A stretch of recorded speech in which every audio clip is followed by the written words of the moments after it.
Good evening, ladies and gentlemen. Good evening, men and women of goodwill. My name again still remains Onyebuchinwa Shiburobi, known as the Great Seer or the Sea of the Seer, preaching nothing but the undiluted truth. What I have brought upon your doorsteps is nothing but the undiluted truth. You just have to hit the like button and share. I am Onyebuchinwa Shiburobi, please. There are good numbers of things that I have to talk about today, but let me beg you one more time. Hit the like button and share. We have too many topics that we want to talk about today. Number one, Kpai Willy Obiano. One thing that I want to advise anybody in life, whatever you do in life, just remember that there is karma.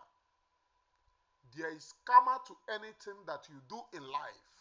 Karma will always haunt you, and it will never leave you. Willy Obiano at a time thought that he was the owner of all life in Anambra. Under Willy Obiano, a lot of IPOB members were massacred. Massacred, egwere ike, egwere ọkọ, egwere ike crayfish. Nso ihe a, egwere ike crayfish.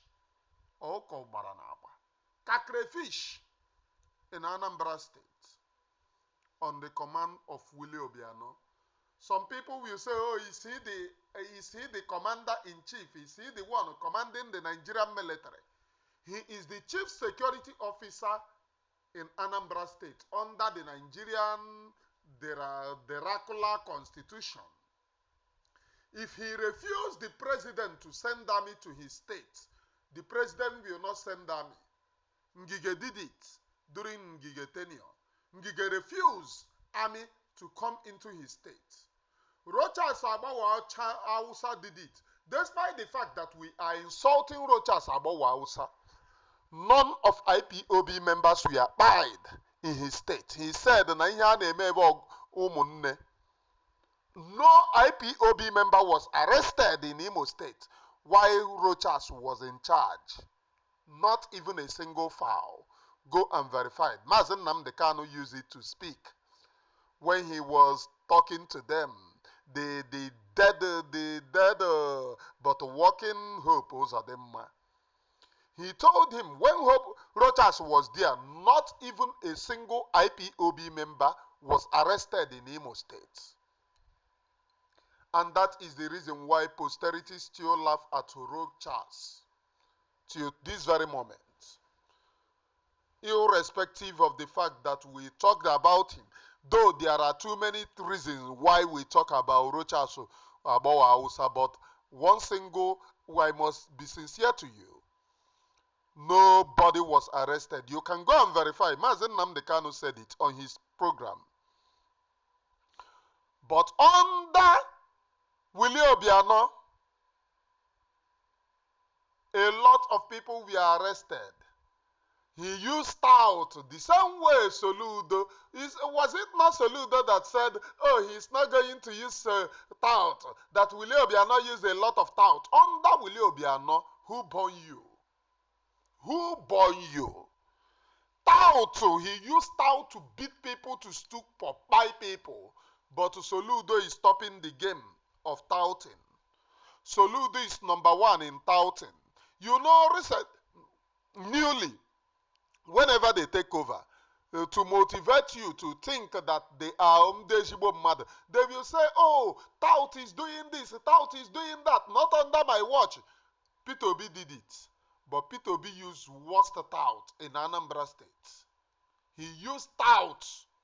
He went to his village, even brought his ancestors, told them to come and do tout. They were doing tout in Anambra.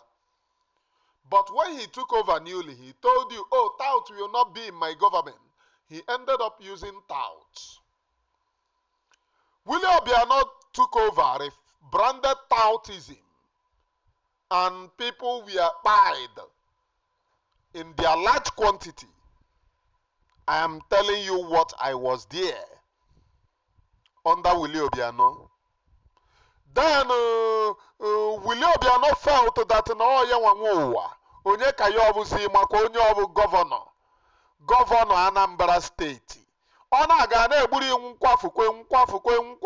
nkwafukwe.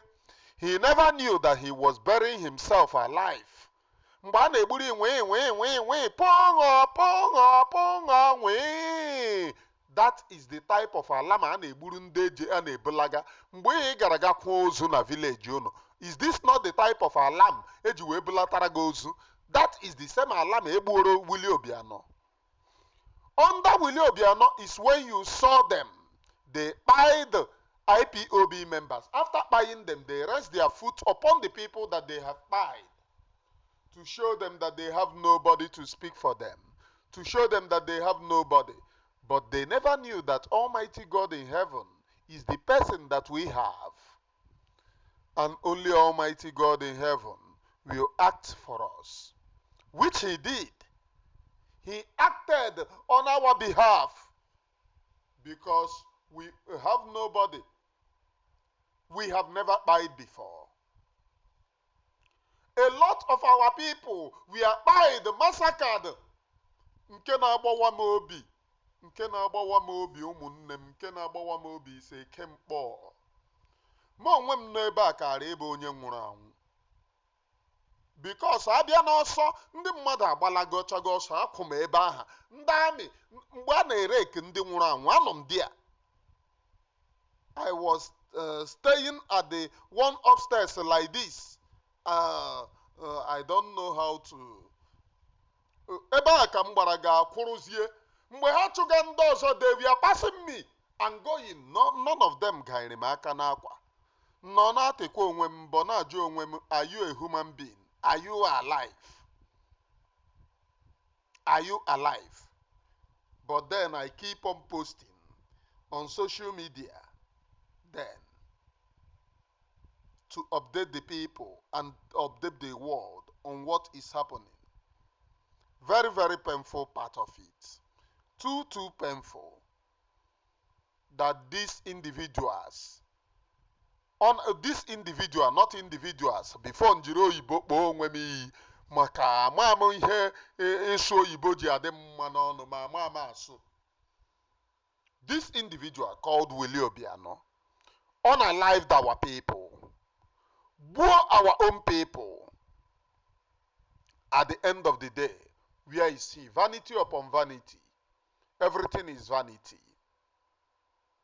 You cannot keep on taking life that you do not create.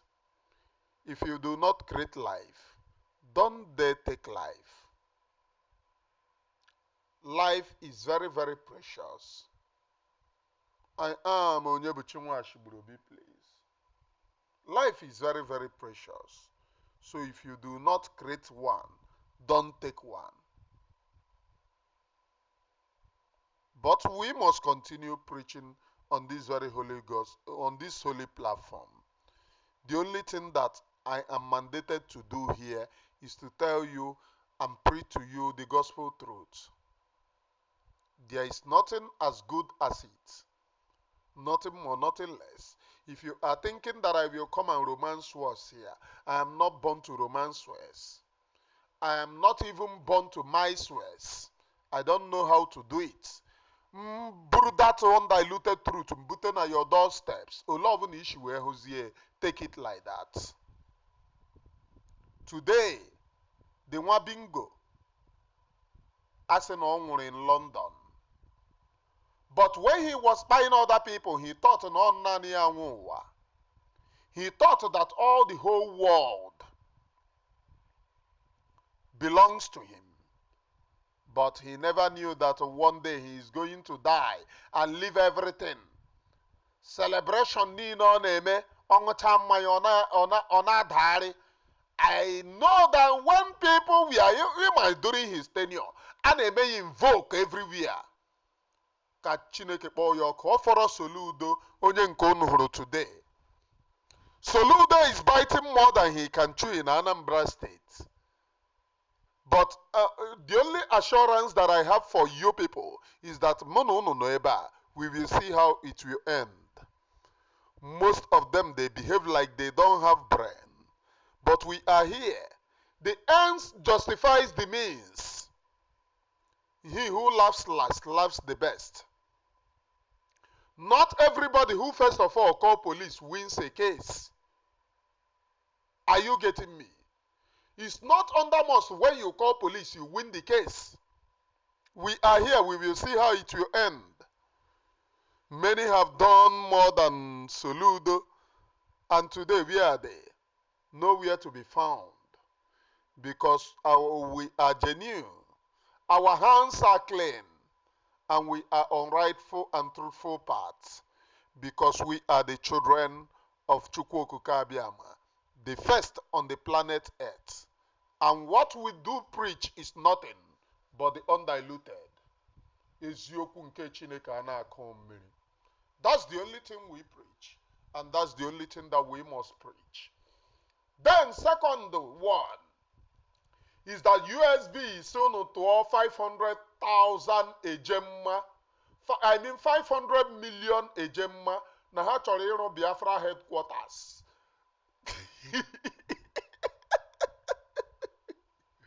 Hey, nwaanyị a nọ into business o.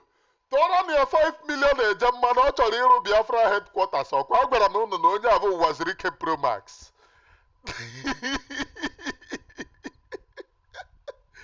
Hey, man, ọ gwara unu na ọrụ on embassy. Up to today, nobody among the USB mugus, none of them have told you that they went to America with Biafra passport. Some of them said, na ha na-create awareness. Imagine the nonsense. They don't know that we have passed the stage of awareness. We are on, somebody now going on create awareness, saying that you declare a Biafra in Finland. So you have no awareness, some need declare a Biafra. Because you know some need create awareness for the same Biafra. Now, I had them confused in what, sometimes, na the brains of these very individuals. Maka Chineke kere mụ na gị. Sometimes no na them no ka ọchịcha onwere ka o shi wee nwu in the brains of these very individuals. Now if you go to Biafra land, the legitimization of the Nigerian terrorists is zero.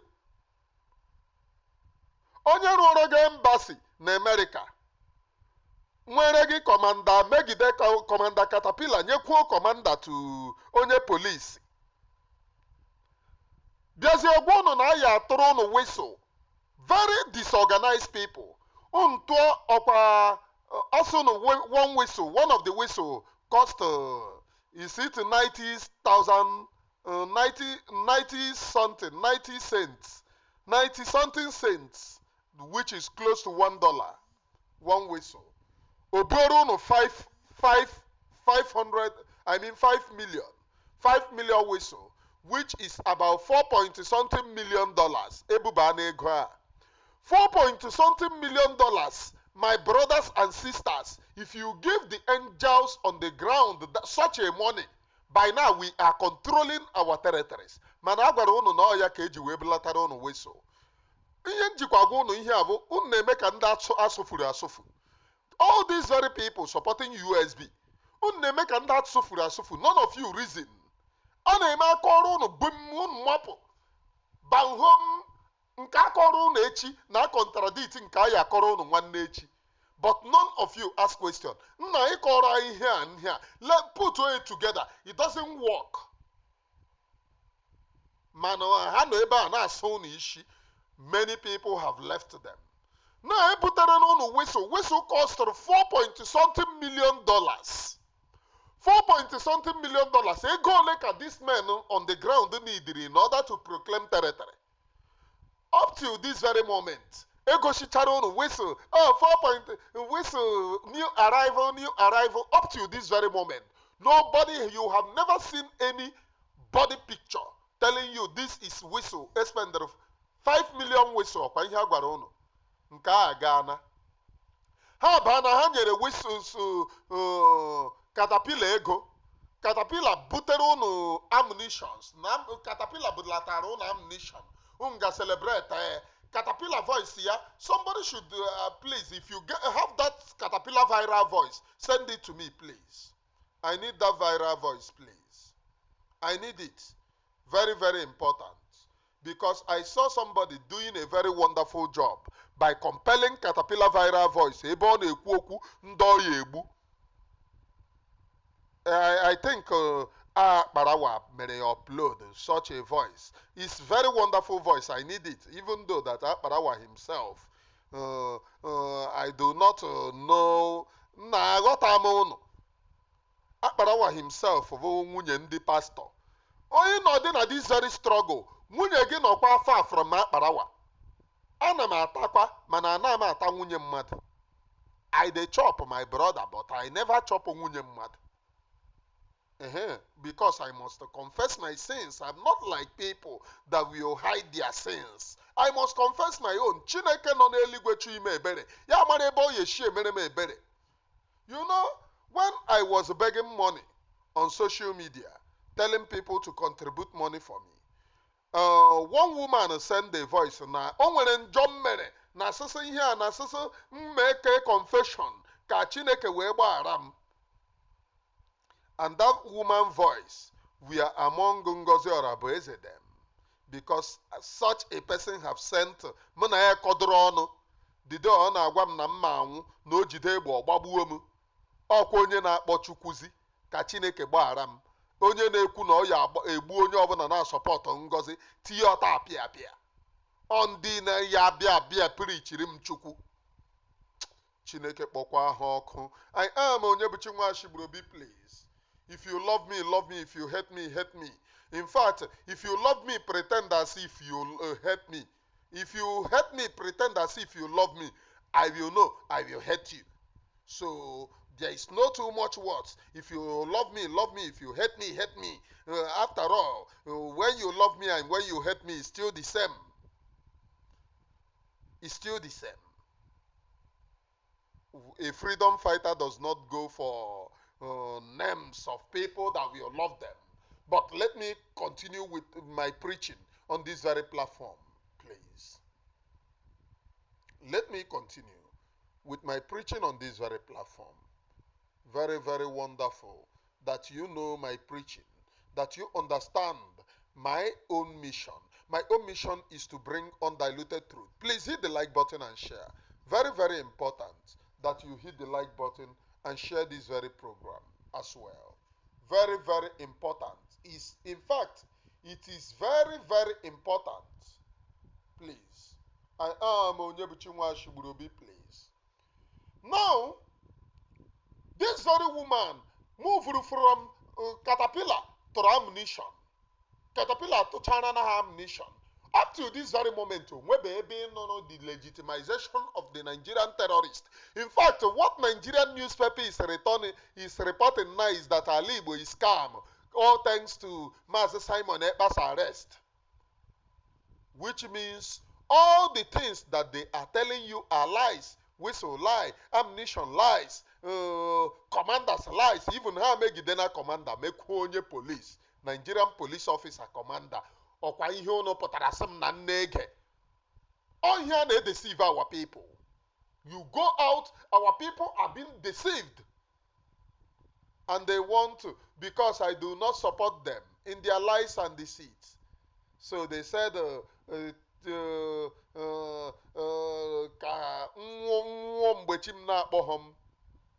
but surprise, surprise. Almighty God in heaven knows how he does his own thing. I still remain. I am still here.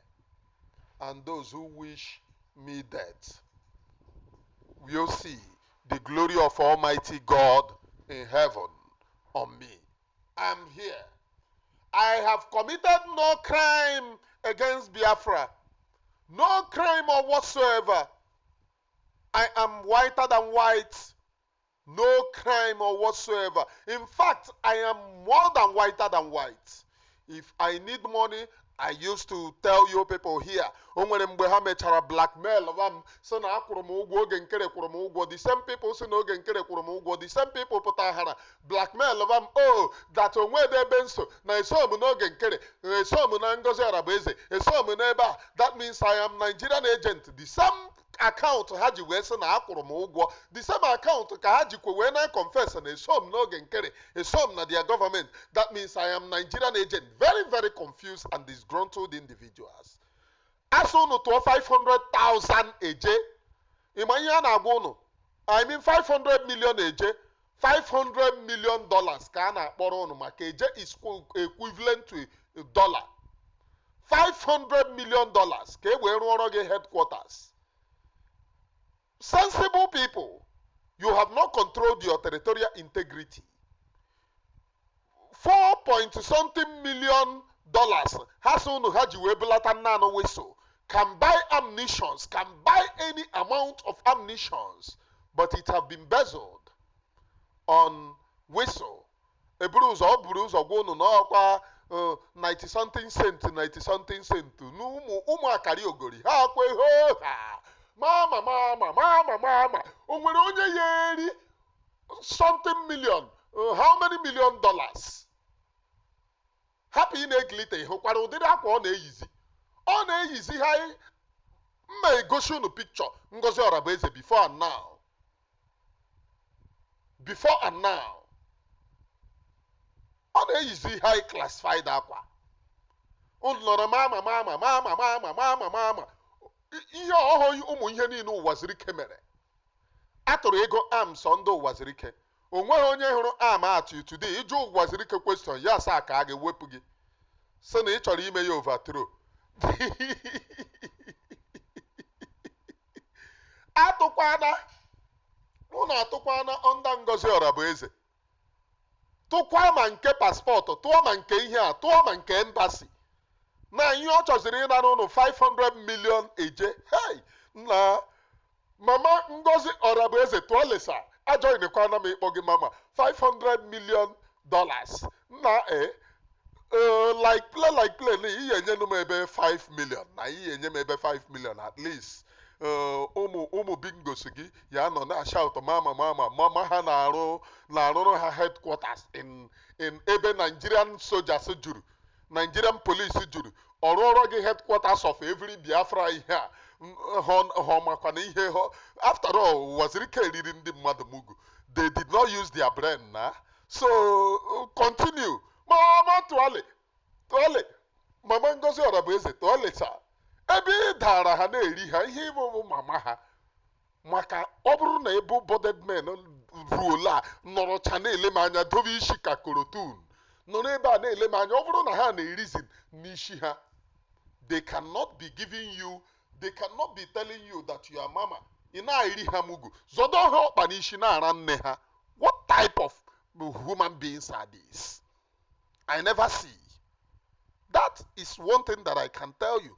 I never see people like this that reason with a dead brain. Mama anyị Ngozi. Mama anyị. Mama ngo. How? Na rive ha. Onye si ka ọ bụrụ ya. Rive ha. 500 million to build your headquarters. Ama m na oyi atụ n'ego na. Oyi atụ ego like never before. Onwe onye n'ime unu ya agbanaghị ịtụ ego. Oyi eje tụọrọ ya ego. O nwere ihe ọ na-ejibe eritefe unu mugu. O nwere ihe ọ na-ejibe were eze ego. O mepekwere workshop. A na-eri unu di ya. Na at the end of this thing, nwaanyị a ya ebubakwa ebe billions. Billions of dollars. Nke o tiri, ọ bụrụ na ọ na-enweta bụ $100 million, ọ gaghị eti $500 million. Eje is, ọ bụkwa naira. 500 million eje is equals to naira. Ịma mgbe ọbụla ekwuru eje, ọ bụkwa maka a na-etiri ndị nọ na Nigeria na-ekwu with naira sị na etiri eje because we don't want to be mentioning naira. Ha! Chineke nna mere m ebere. Olisi igwe mere anyị ebere o. Ya mere anyị ebere. Nna unu eje njeje tụọ ego na ndị mmee Republic, ndị niile buru batrị ha gaa na group. O nwere one of the group nọ n'ime ya. Ndị CRC, sị na ndị inconsistent. I will become inconsistent to onye ọbụla na-adịghị sincere. Chụọnụ Biafra to the way eji achụ Biafra. If you enter the way eji achụ Biafra, I support you. Ihe anyị nọ bụ the legitimization phase. Mmadụ ọbụla akọkwara na m otherwise, ọ trying to ịgbala aka clock azụ. The legitimization phase. Ọ ihe anyị nọ. If you are not talking about the legitimization, you are talking nonsense. Ọ bụkwa m ka a na-agara like nke a hụrụ ndị be Oge Nkere ha. Na Oge Nkere na-agbalịkwa than Ngozi Oragbueze. At least Oge Nkere na-emekọ ihe with ndị nọ top na. O nwere ndị NATO, the NATO chairman. Ahụrụ m ya nwa kpọtara ha. So ọ na-agbalị. Mana foto niile ha na-ese unu enyekwana ndị mmadụ. Bikonu, asịkwa unu na a na-akwụ ha ụgwọ ndị NATO na ndị ihe a. Sị na ha fafafafa. Let anybody that is coming to support, let it come from inside. Any white man coming to tell you, oh, they are supporting Biafra, collecting money, will end up like previous ones that have come. One thing that they have come is to make money.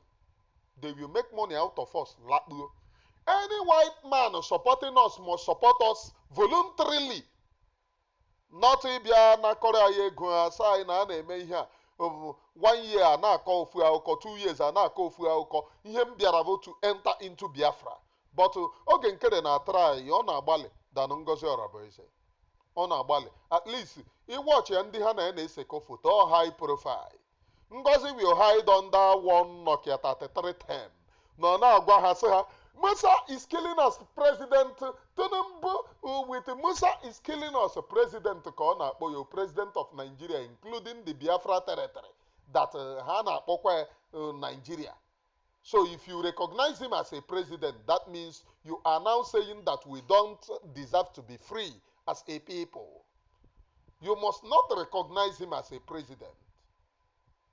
Because if you want to live, you must delegitimize him, as Christians are being killed in that damnable zoological republic. Many people are being kidnapped. So you must delegitimize him in order to get into the freedom. But ọ pụta ya agwa unu, President Tinubu, President General Christopher Musa, nke a ọ naba n'unu 500 million. Ụmụ Biafra unu ya aga ntụ ego na. Ọ bụkwa ntata ka some of you na-eso Ngozi Oragbueze dabara ofogori. Ga tụọrọ ya ego. Unu ga-atụ ego dị ya narakwa unu ego. Do APC. Onwe ihe karịrị nke a. At least ọ nara unu ego rie shie ezigbo ofe okporoko, shipụ ya na-ekpo uwere. Onye dobitere $4 million. Ahụrụ m even how many thousands of dollars mmapụta social media bịa yọọ ego mgbe m bịara yọọ ego. Ahụrụ m ụdịrị ego a mmapụta social media bịa yọọ ego. Ha chịkwa m ọchị. Ọkwa ndị sị m na abụ m ejento. Ha na-achị m ọchị. Ọ na-ayọzi ego. They have the effrontery of writing to me, oh, look at how you have earned because you don't want to support original. I thought that you said I am doing things because I am being paid. So I am doing it because I'm not getting anything. And you are now writing to me, look at how you have earned because you don't want to support us. Propaganda on yourself. Sometimes in level propaganda on. Unna propaganda ndara. Not organized. Initially, I am being paid. Then, they started writing, including I saw some of them tweeting. Some of them went to program, said, oh, nobody should give me money, that it is karma, because I refuse to support. Not under huge payment as you people like to no bingo sono because here you no doberebo ku shop ase reven ase onye ọbụla pụtara no nye ni ase na bahuru reven ase keven ase everywhere. But Almighty God in heaven surpass most of all of you. Almighty God in heaven surpass all of you. Nwa shiburu bi no ebe a. I go nowhere. I remain here. But those who want me to end up have ended up unknowingly. Is that not so? They have ended up unknowingly. But they wanted me to end up. But Almighty God in heaven told me, Mwashiburobi, you go nowhere. I will help you and uplift you. Today I'm here. The freedom is here. And our own people are now believing that there is nothing whiter than white. So my own is that Ngozi Oragbueze so ntụọrọ ha 5 million, 500 million. Ọ dị mma, jeje tụọnụ $500 million. Eje. Oge Nkere nọ na high profile. But my problem is that no white man should be paid, please. Anyị akwụgo white man egwu enough. Ihe anyị nọ bụ the legitimization stage. As Gunta acknowledge is very, very wonderful. That if the people agree to go into armed struggle, it is left for them, and it is very good. It's not a hidden thing. So that armed struggle, we must delegitimize the terrorists. That's the only way that we proclaim our territory. That's the only way. No other way that you can proclaim your territory. Anybody telling you otherwise is lying. I'm letting you to know the truth. Anybody telling you otherwise is lying to you. So we must proclaim our territorial integrity and make sure that we control our territories. That's the only way that freedom will come. Anybody telling you otherwise is lying. So, Oge Nkere, make sure that you don't pay those people, please.